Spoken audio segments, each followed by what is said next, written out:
Welcome to this explainer. Today, we're unpacking a really fascinating geopolitical mystery surrounding India's recent missile tests, and we're going to be decoding the highly anticipated Agni-6.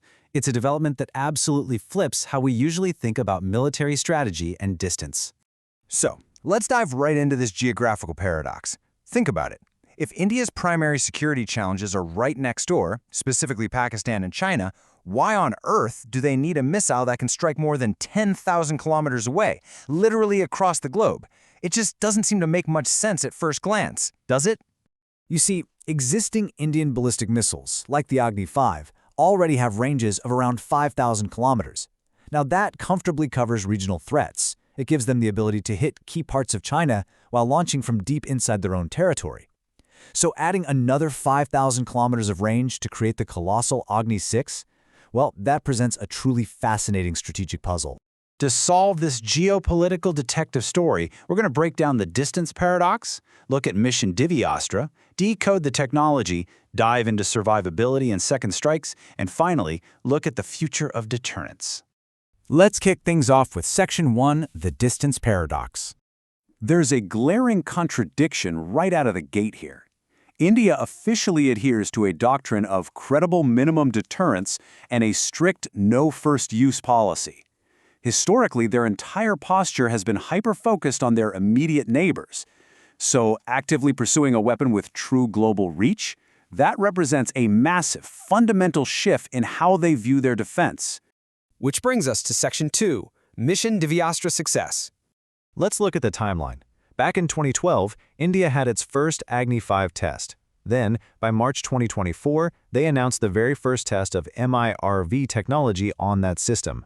Fast forward to May 8, 2026, off the coast of Odisha, under Mission Divyastra, India's DRDO successfully test-fired an advanced Agni missile. And this wasn't just your standard test. This single missile carried multiple payloads that accurately hit various targets spread out across the Indian Ocean region. Let's move on to Section 3, Decoding the Technology. To really grasp the strategy, we have to understand the hardware. First up is the ICBM, or Intercontinental Ballistic Missile.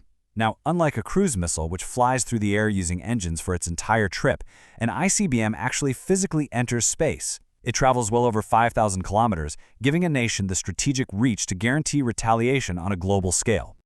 So how does this actually work in practice? It happens in three distinct phases. In the boost phase, massive rocket motors shoot the missile upward at extreme speeds. During the mid-course phase, it actually exits the atmosphere and coasts along a trajectory through space. Finally, in the terminal phase, it plummets back towards Earth. And here's the real kicker. It re-enters the atmosphere at hypersonic speeds. We're talking Mach 5 or higher, over 5 times the speed of sound. At those velocities, intercepting it is practically impossible. Next up, we have MIRV, which stands for Multiple Independently Targetable Re-Entry Vehicle. This is the exact TAC India just successfully tested. Traditionally, one missile meant one warhead hitting one target. MIRV completely changes that. Think of it like a delivery truck. Instead of dropping off one giant package at the end of its route, it opens up in space and drops off multiple distinct packages to completely different addresses. This changes the math of war entirely. Instead of an adversary tracking one incoming threat, they suddenly have to intercept multiple warheads approaching at the exact same time.